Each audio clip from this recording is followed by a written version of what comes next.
ସେମାନେ ବାଳ କିଛି ବୁଝି ନଥାନ୍ତି ତାଙ୍କ ପାଖରେ ଖାଲି ମାଲଟା ଥାଏ ବୁଝିଲେ ତୁ ବର୍ତ୍ତମାନ ମିଟିଂ ଜାଗାକୁ ଯିବୁ କିଏ ବସିଛି କ'ଣ ବସିଛି କେତେ ଲୋକ ବସିଛି ଏଇଟା କିଛି ଦେଖିବୁନି ଯିବୁ ଡାଇରେକ୍ଟ ଧରିବୁ ଭାଇ ମାଇକ୍ରୋଫୋନ୍ ଧରିବୁ ଆରମ୍ଭ କରିଦେବୁ ବନ୍ଧୁଗଣ କହୁନ ବନ୍ଧୁଗଣ ହେଲା ବନ୍ଧୁଗଣ ହେଲା ବନ୍ଧୁଗଣ କ'ଣ ଖାଲି ବନ୍ଧୁଗଣ ମୁଁ ଯାହା କହୁଛୁ ସେୟା କହିଲୁ ପୁରା ବନ୍ଧୁଗଣ ମୁଁ ଏ ଗାଁର ପୁଅ ଆପଣମାନଙ୍କର ସୁଖ ଦୁଃଖର ସାଥୀ କେବଳ କହୁନୁ ମୁଁ ଏ ଗାଁର ପୁଅ ଆପଣମାନଙ୍କ ସୁଖ ଦୁଃଖର ସାଥୀ କେବଳ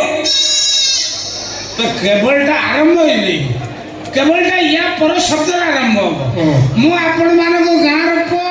ଆପଣମାନଙ୍କ ସୁଖ ଦୁଃଖର ସାଥୀ ପୁନଚ୍ଛେଦ ମୁଁ ଆପଣଙ୍କ ଗାଁର ପୁଅ ଆପଣମାନଙ୍କ ସୁଖ ଦୁଃଖର ସାଥୀ ପୁନଚ୍ଛେଦ ମତେ ମାର ଭାଇ ଏ ଶଳା ମୁଁ କାହିଁକି ଆକୁ ଠିଆ କରେଇଲି ଭାଇ ଏଟା ଶଳା କି ସରପଞ୍ଚ ହବୁ ଭାଇ ତୁ ଶଳା ଦି ଧାଡ଼ି କଥା ମନେ ରଖିପାରୁନୁ କ'ଣ ଭାଷଣ ଦବୁ ଭାଇ ମୁଁ ଏ ଗାଁର ପୁଅ ଆପଣମାନଙ୍କର ସୁଖ ଦୁଃଖର ସାଥୀ ଆପଣମାନଙ୍କ ସୁଖ ଦୁଃଖରେ ଠିଆ ହେବା ପାଇଁ ମୁଁ ଏ ନିର୍ବାଚନ ରଣାଙ୍ଗନରେ ସୈନିକ ସାଜିଛି ଆପଣମାନଙ୍କ ସୁଖ ଦୁଃଖରେ ଠିଆ ହେବା ପାଇଁ ମୁଁ ନିର୍ବାଚନ ରଣାଙ୍ଗନରେ ସୈନିକ ସାଜିଛି କେବଳ କେବଳ ଗଲାଣି କହିଲୁ ୟା ପରେ କେବଳ ନା ତ ଜେଜ ମୋ ପାଟି ଘର କରୁଛୁ କେବଳ ଗଲାଣି ସେ କେବଳଟା କରିବ ଆଚ୍ଛା ତୁ ଯାହା କହୁ ଶୁଣ ତାପରେ କହିବୁ ଆପଣମାନେ ମୋତେ ଭୋଟ ଦେଇ ଜିତେଇଲେ ଆମ ଗାଁର ଯେତେ ବାଡ଼ୁଅ ଝିଅ ଅଛନ୍ତି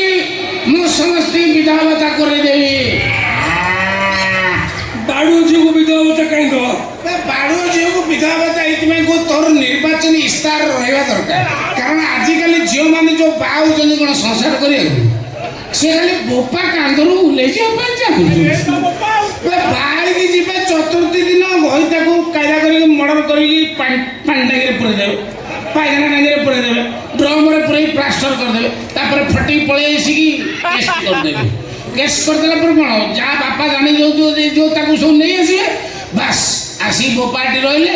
ବୋପାର ଏରିଆରେ ଯେଉଁ ସରକାରଙ୍କର ଛୋଟ ମୋଟ ଚାକିରି ସବୁ ଥିବ ଟାଟା ଏଣ୍ଟ୍ରି ଅଫିସର ପାଚିକା ଅଙ୍ଗନବାଡ଼ି ଏଇସବୁ ଚାକିରି କରିବେ କଲା ପରେ ସ୍କୁଟି ଚରିକି ବୁଲିଲେ ବାପା ଫ୍ରି ସ୍ଲିପ୍